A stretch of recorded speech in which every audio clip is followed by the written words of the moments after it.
21শে জুলাই কমিশনে সাক্ষ্য দিলেন সিপিএম রাজ্য সম্পাদক বিমান বসু। তৎকালীন যুব কংগ্রেস নেত্রী মমতা বন্দ্যোপাধ্যায়ের নেতৃত্বে মহাকরণ অভিযান হয়। মেয়র রোডে মহাকরণমুখী মিছিলের ওপর গুলি চালায় পুলিশ। মৃত্যু হয় 13 জন যুব কংগ্রেস কর্মীর। সেই ঘটনার সাক্ষ্য দিতে বুধবার 21শে জুলাই কমিশনের মুখোমুখি হন বিমান বসু।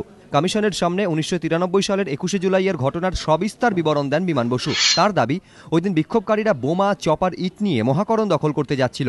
বিমান বসু আরও দাবি করেন, ওই দিন তিনি কলকাতায় ছিলেন না। পরের দিন সংবাদপত্র পড়ে ঘটনার কথা জানতে পারেন। পাশাপাশি বিমান দাবি করেন, প্রশাসনের কাজের সঙ্গে তার কোনো সম্পর্ক ছিল না। কমিশনের তরফে বিমান বসুকে প্রশ্ন করা হয়, তৎকালীন মুখ্যমন্ত্রী জ্যোতি বসুর পর বুদ্ধদেব ভট্টাচার্যই কি সিনিয়র মন্ত্রী ছিলেন? বিমান বসু বলেন, বুদ্ধদেব ভট্টাচার্য নয়, জ্যোতি বসুর পর সিনিয়র মন্ত্রী ছিলেন বিনয় চৌধুরী। জ্যোতি বসু না থাকলে বিনয় চৌধুরী দায়িত্ব সামলাতেন। তাৎপর্যপূর্ণ বিষয় হলো, এর আগে 21শে জুলাই কমিশনের সাক্ষ্য দিতে এসে বুদ্ধদেব ভট্টাচার্যের দিকেই অভিযোগের আঙুল তুলেছিলেন মদন মিত্র, ফিরহাদ হাকিমরা। কিন্তু এদিন বিমান বসু দাবি করেন, বুদ্ধদেব নন, প্রয়াত বিনয় চৌধুরী সেই সময় জ্যোতি বসুর মন্ত্রিসভার নাম্বার 2 ছিলেন।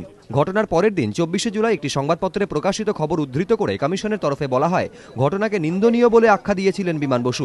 সেই প্রসঙ্গে বিমান বসুর দাবি, এটা তার স্বতঃপ্রণোদিত মন্তব্য নয়। সাংবাদিকদের প্রশ্নের উত্তরে তিনি জানিয়েছিলেন, যে কোনো মৃত্যুই দুঃখজনক এবং এটা নিন্দনীয়। আমি এখন রাজ্য পার্টির সেক্রেটারি, তখন আমি রাজ্য পার্টির সেক্রেটারি ছিলাম না। আমি রাইটার্স বিল্ডিংয়ের কেউ না, আমি এমএলএ না, এমপি না। আমি রাইটার্স বিল্ডিং কদিন ভিজিট করেছি 34 বছরে, সাংবাদিকরাও জানে। ফলে আমি সরকারের কেউ নই। তার রাজনীতির জীবনীতে কখনো মহাকরণেতে কর্তৃত্বায় গেছেন, কোনো দিনই কোনো শাসনে বা শাসকবর্গের সঙ্গে তার কোনো ভূমিকা ছিল না। এর আগে 30শে অক্টোবর 21শে জুলাই কমিশনে তলব করা হয় বিমান বসুকে। এ বিষয়ে তিনি বলেন, ওই দিন কলকাতায় ছিলেন না বলে আসতে পারেননি, কিন্তু তার বার্তা কমিশনের দফতরে পৌঁছতে দেরি হয়। বিমান বসুর সঙ্গে এদিন কমিশনে যান তার 2 আইনজীবী ও সিপিএম নেতা রবীন দেব।